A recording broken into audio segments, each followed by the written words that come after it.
What's up guys, today I'm going to be unboxing and telling you guys my first impressions about the Canon m50 camera. And then also, if you're new, subscribe, like this video, comment, check out my Etsy shop, it's linked down below. Follow me on both of my Instagrams, business and my personal page. And don't forget to buy some stuff from my Etsy and or refer to a friend. That helps me out a lot, or even leaving a review, that helps me out a lot too. And if you have tried my products, you can send pictures, tag me, that helps too. And turn your post notifications. So much going on. This is not how I envisioned the video though. This is exactly how the video would go, because this is exactly how an unboxing at home goes. Mike, here's the instructions. We want to get to the good stuff. Where's the good stuff? Oh my god, they come with little straps. Oh, like official Canon strap. This kind of reminds me of my old camera. Dang. This is pretty thick. So that's a thick girl. She doesn't know how to turn it on, you guys. This is embarrassing. Hello. She's had it for all of 3 seconds, and then, oh yeah, look this part. This is important. This part right here is super important, because instead of the viewfinder flipping up, I turned it on. Oh, I see it. Oh my god. Looks like yours. So instead of the viewfinder flipping up, we have the sideways viewfinder. So this is interesting. She looks very crisp. Yeah. So like this is like a professional video, but this is not how I envisioned my video to go out. But this is just what I'm gonna do, because I didn't want to refilm it because it's not gonna be genuine. So first of all, I did kind of play around with this yesterday. And so the first thing that I noticed about this camera is that obviously there's lens, okay? There's lens that you can zoom in and zoom out. I'm going to be doing like a side-by-side review too, so you guys could see what I'm seeing, because you can't obviously see from right here. This is a tiny screen. So I'm recording on this camera and on this camera so you could see what, you know, what I'm seeing right now. And first of all, it's gonna be a huge adjustment because the viewfinder is on the side instead of on the top, and I've gotten so used to looking at the top that it doesn't look super like noticeable that I'm not looking at the lens. I have a really hard time, oh, I could stop recording now.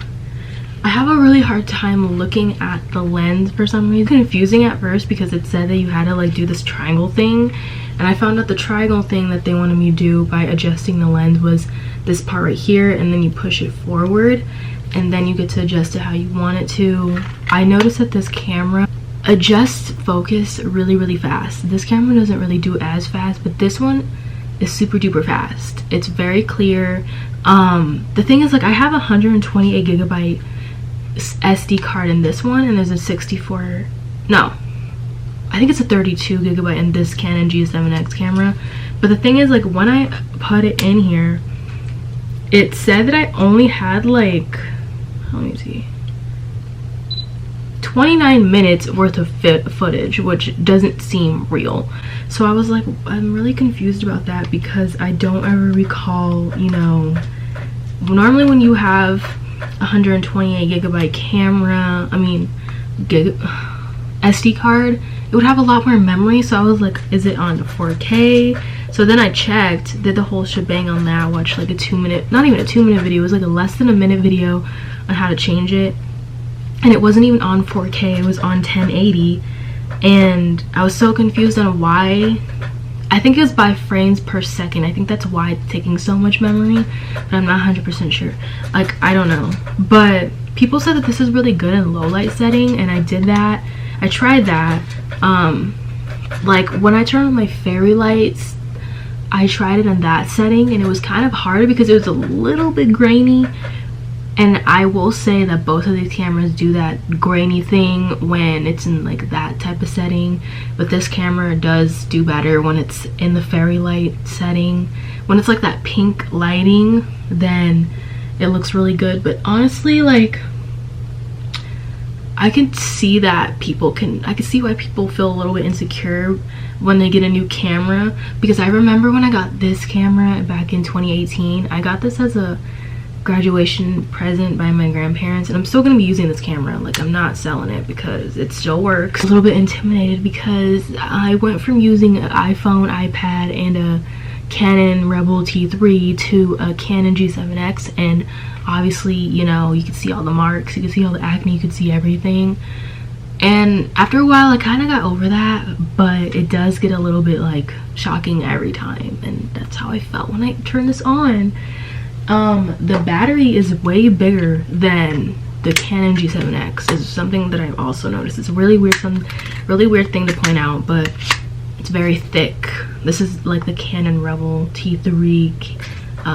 This is smaller than that one, but you get to play with the settings, and you get to pick how you want your background to look and how you want it to look on the settings. It's still a touch screen, which I do appreciate, because I don't know, but honestly, like, I want to keep it crisp, but as you can tell, like, I keep cleaning it and I keep touching it, and it is a little heavy. Like, it's a little heavy, you know. After a while I was like, damn, this is gonna take a while to get used to. I don't know how people get used to that, but I do have a tripod. I'm gonna be using the same one, but I did want to like show you guys how I did that.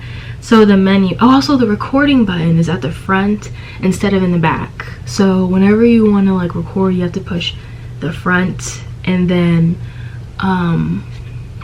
if you want to turn it on, you have to switch this thing instead of, how do I do it? There's a button in the front that says on and off on that camera. Go into the menu. How did I do it? I'm still obviously playing around with this. I think I'm going to be taking pictures with this too. But there's like a setting where I barely turned it on, and I noticed that you could be like, oh, do you want a blurry background, or do you want, I don't know, I don't remember the other options were. That's the word. I just love how I have like jelly in the background. Like, I just keep staring at it and I'm like, damn, that's very noticeable. Very thankful for all the cameras that I have, but I am not very educated on it. But let me tell you, like, I'm really obsessed with this camera. My mom's obsessed with this camera. We did vlog on it yesterday a little bit because well, technically that was supposed to be in this video, but it was so jumbled around that I ended up putting it in the vlog, because I was just like, it seems like it's vlog worthy and not unboxing reviewing worthy. But I will say that this is a really good quality camera. I still love the Canon G7X, but when you look at it just from side by side, you can definitely tell a difference. Like, this camera quality is a lot more crisp, and it actually does confide, what am I trying to do? Trying to like, it actually like matches your skin tone instead of like making you look super washed out. Because with this camera, I do have an issue with looking super washed out sometimes. Right now it's actually fitting to my skin tone, but a lot of my videos I look very weirdly pale. But if you met me in person, you would know that I'm not that skin color.